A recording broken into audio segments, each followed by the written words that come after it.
Keluarga Katolik yang terkasih, selamat datang ke dalam program Inspirasi Sabda Komisi Keluarga Keuskupan Agung Medan, Minggu 6 Maret tahun 2022. Pada hari ini kita memasuki minggu pertama Prapaskah, di mana kita diajak untuk menghayati secara bersama-sama penderitaan Kristus dan juga kondisi diri kita selama masa Prapaskah. Adapun renungan pada hari ini diambil dari Injil Lukas bab 4 ayat 1 sampai dengan 13. Tema renungan yang akan kami sajikan kepada Anda sekalian adalah perkawinan Kristiani adalah kehidupan yang dibimbing oleh Roh menuju padang gurun kehidupan. Injil hari ini, Rasul Lukas mengungkapkan peristiwa Yesus dicobai oleh iblis di padang gurun. Setelah Tuhan kita Yesus Kristus dibaptis di Sungai Yordan, peristiwa pembaptisan di sana Yesus sungguh-sungguh dinyatakan oleh Allah Bapa di surga sebagai anak Allah, anak yang dikasihi olehnya. Dari tempat inilah Yesus dibimbing ke padang gurun dan di sana ia mengalami peristiwa pencobaan oleh iblis selama 40 hari. Padang gurun adalah tempat di mana Allah membangun relasi dan komunikasi dengan bangsa Israel selama 40 tahun. Di sana Allah mendidik umat Israel untuk mengenal Allahnya. Di sana Allah menurunkan hukum-hukum perjanjian yang menjadikan Israel sebagai bangsa pilihan Tuhan dalam perjalanan menuju tanah terjanji. Angka 40 adalah suatu angka yang sangat istimewa di dalam kitab suci. Sebagaimana telah dikatakan tadi, 40 tahun Israel menghabiskan waktu dari Mesir menuju Yerusalem, tanah terjanji. 40 hari adalah waktu yang telah digunakan oleh Yunus untuk mewartakan pertobatan kepada kota Ninive. Dan 40 hari Musa berada di atas gunung Sinai untuk menerima hukum Allah. Dan Tuhan kita Yesus Kristus menghabiskan waktu 40 hari di padang gurun dan di sana ia digoda oleh iblis. Keluarga Katolik yang terkasih, Tuhan kita Yesus Kristus digoda dalam 3 bentuk, 3 tawaran. Iblis meminta dia menjadikan batu menjadi roti. Iblis menawarkan kekuasaan kepada Yesus dengan memperlihatkan wilayah kekuasaannya bila Yesus menyembah iblis. Iblis jugalah yang membawa Yesus ke Yerusalem dan menyuruh dia membuktikan bahwa dia adalah anak Allah dengan menjatuhkan diri dari atap bait Allah, dan malaikat-malaikat akan datang untuk membantunya.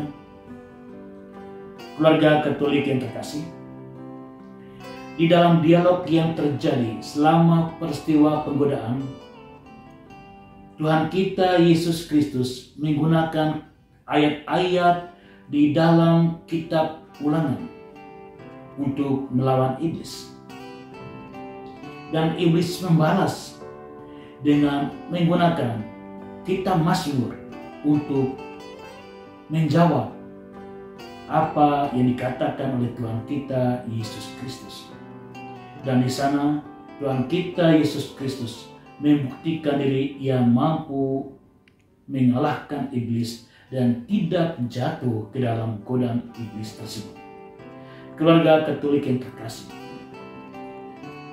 Tadi dikatakan bahwa Roh Allah yang membimbing, yang menuntun Tuhan kita Yesus Kristus masuk ke padang gurun.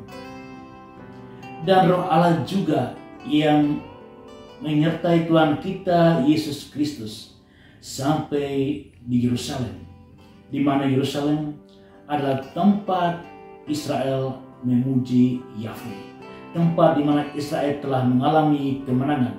Sedangkan di padang gurun tempat Israel mengalami ketidakberdayaan, mengalami pengalaman sungguh Allah adalah sumber kekuatan mereka. Keluarga Katolik yang terkasih, kekuatan yang diperlihatkan oleh Tuhan kita Yesus Kristus di dalam mengalahkan iblis adalah Roh Allah. Kekuatan Allah yang berada di dalam dirinya mampu membuat ia hidup sehingga tidak lagi bergantung kepada roti. Kekuatan Allah yang ada di dalam dirinya sungguh mampu membuat Tuhan kita Yesus Kristus tidak tergoda oleh kekuasaan. Dan kekuatan Allah yang berada dalam dirinya tidak membuat Yesus tergoda untuk menunjukkan dia anak Allah, untuk menjatuhkan diri ke tanah dari bait Allah.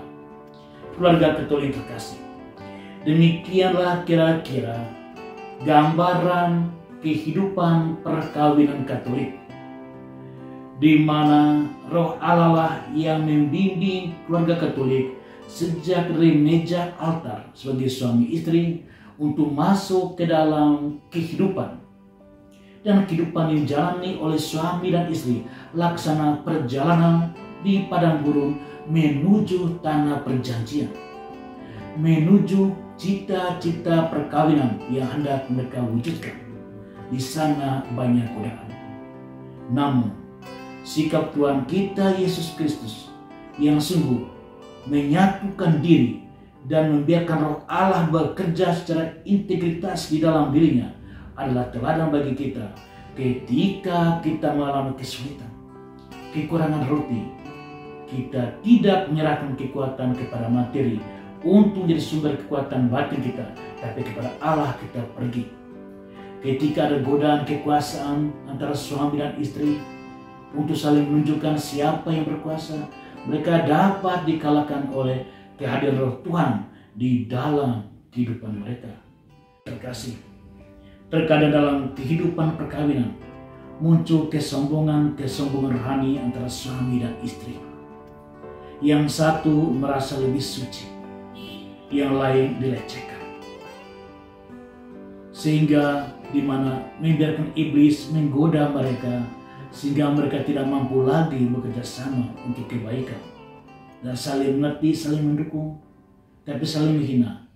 Tetapi teladan Yesus yang tidak memperlihatkan bahwa dirinya adalah sungguh-sungguh putra Allah adalah teladan bagi kita untuk dengan rendah hati saling membantu dalam kehidupan keluarga untuk tidak jatuh ke dalam sikap saling menghakimi dalam kehidupan keagamaan.